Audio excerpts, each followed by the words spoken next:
ceiling fan blowing cold breeze on your body. I can't tell you really what it is, but you got it. Makeup in the morning, you got dresses in your closet, but you grab them tight, you in love with being modest.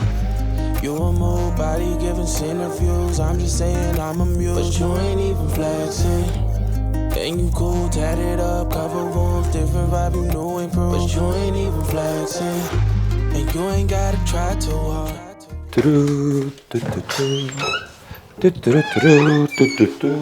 Yeah, I gotta start doing these wristwatch checks.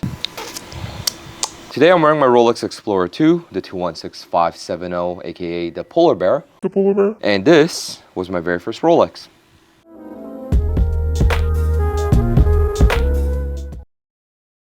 Hey everyone, it's Mr. A from Got Another Watch Time. It's definitely been a while. Not trying to make excuses. I had a lot of things going on since last year. Doing my yearly family trip, visiting Guam. Came back and had a couple of interviews going on. Changed the company that I was working for. So, just along with that, there was a lot of stuff going on. But, I was saying that, I was going to upload on a more regular basis. I realized time just flew by. So with that being said, a little overdue, but happy 2023. Happy to be back in front of the camera, talking to you guys about watches. Oh my God, that sounds cheesy. But anyways, the watch that I wanted to talk to you guys today is the Rolex Explorer 2, the 216570. And as I mentioned, this was my very first Rolex. Mine is actually one of the very early iterations, from back in the days. I picked this up, I am gonna say around the 2015 mark, during the time when this was actually considered to be the dog of the family. Not a very popular choice by any means. I was just very attracted to this watch for, a couple of reasons. One, mainly being that, this was one of the least popular models in the lineup.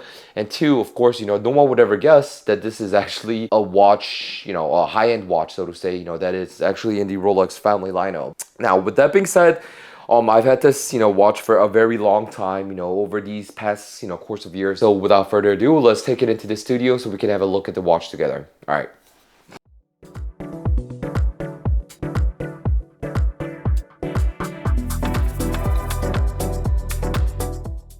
Let's start with the basics. In terms of the model, this was produced between the years of 2011 all the way to 2021. It has a case diameter of 42 millimeters.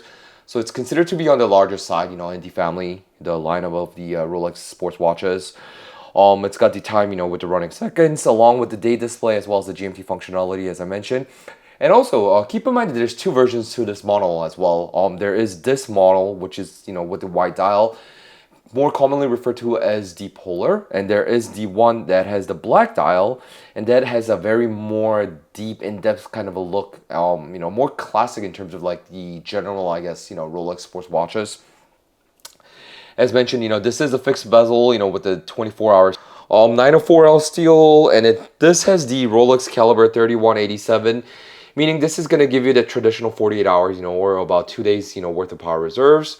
In terms of the sizing for the bracelet, it comes in the odd size, at 21 millimeters. So finding, I guess, a perfectly fitting strap, that's something that might be a little bit, I guess, challenging. But then again, it seems like a lot of makers nowadays are coming up with, 21 millimeter variations.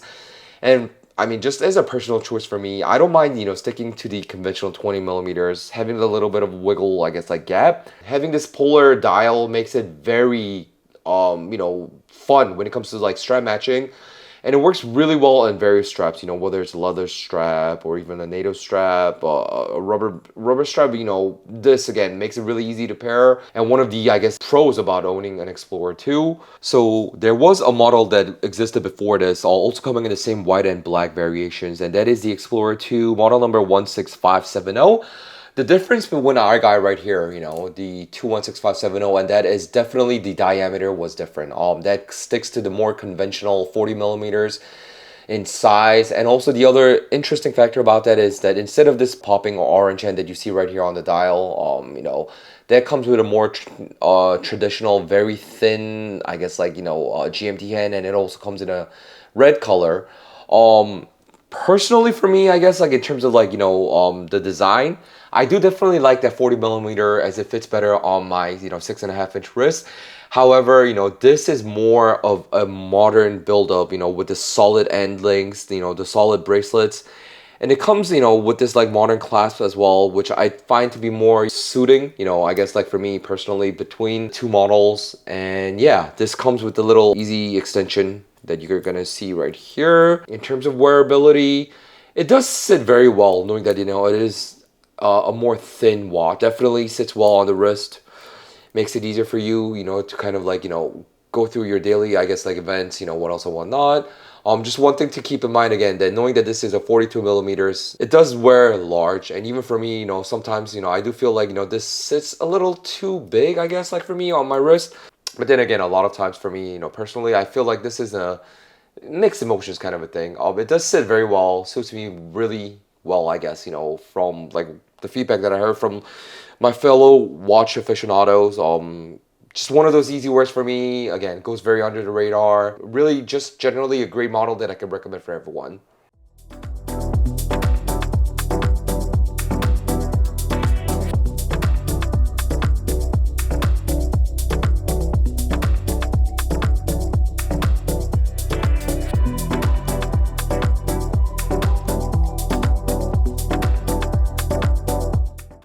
So yeah, what are, I guess, like some of the benefits of this watch, the Pro, so to say?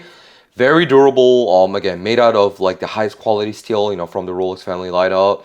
It's definitely a tool watch intended for, very toolish, I guess, like experiences. 100 meters water resistance, 48 hours in terms of power reserve. As you can tell, this is built like a tank. It feels like a tank. The 216570, production years have definitely run long, exactly 10 years.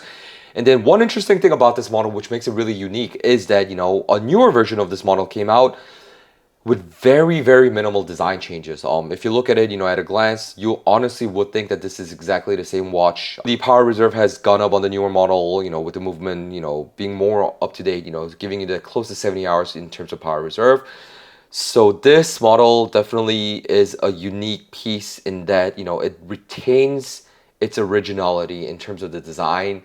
And it's very rare for Rolex to do that. If anything, when the new model came out, people were kind of shocked at the fact that nothing changed except the movement, with those little design, I guess, like updates, which goes, I think, from my personal take, goes to show you that, this is considered to be a true, one-of-a-kind model from Rolex that they feel very strongly about in terms of, retaining its, I guess, design, its heritage, just, making this watch even more so, like, attractive in general. I did mention that the crystal was sapphire, no, I guess, like, anti-reflective coating, again, that was very common in the previous generations, as well as the older generations, but doesn't really, bother me or anything, but one thing that I do want to point out is that, I guess, maybe it's because of the age, of the model that I've had, knowing that I've owned this for some time now. I do realize, like, it is easy to smudge, but then also knowing that this is a tool watch, I just give it an easy wipe, and it is good to go again. That very famous, oyster bracelet, as you can see. Keep in mind also with the inner, I guess, clasp. Knowing that mine is first edition of this model, you tell from, the finishing that this is that sand-blasted finishing. The newer releases as well as the mid-releases of this model as well, they all came with this, like, polished, and so you'll notice the continuity in terms of the clasp itself. Again, I like this, that sandblasted movement, makes me realize that, this is one of the earlier renditions, if not the first renditions, and just something to keep in mind. And yeah, definitely had my good usage out of the model throughout all these years. As I mentioned to you, I do take my yearly trips, with the family to visit family in Guam, and I'll share some videos and some pictures right here in terms of, like, how I've used this. So yeah, there you have it. My experience, with the 216570, the Explorer 2. And, I've realized that I'm becoming a very habitual flipper, and I really should control myself. This is one of the models, if not, probably one or two of the models that are in my collection that I know I will hang on to dearly, unless, like, something drastic happens. I will probably never move away from this. I just have too much history with this watch, and it is something that I definitely want to keep. And you know, if anything, I guess this is something I would probably consider to be like an heirloom in my family, or potentially, you know, becoming an heirloom in my family. But yeah, anyways, I hope you guys had a good time today, you know, just, you know, listening to me blabber about my Explorer 2. And I'll try my best, you know, to keep my uploads, you know, with the contents more consistent. So yeah, please do like, subscribe to my channel, hit that thumbs up, you know, like the video for me. Keeps me really motivated and going. And I guess I'll catch you guys on the next one soon, I promise. All right, take care.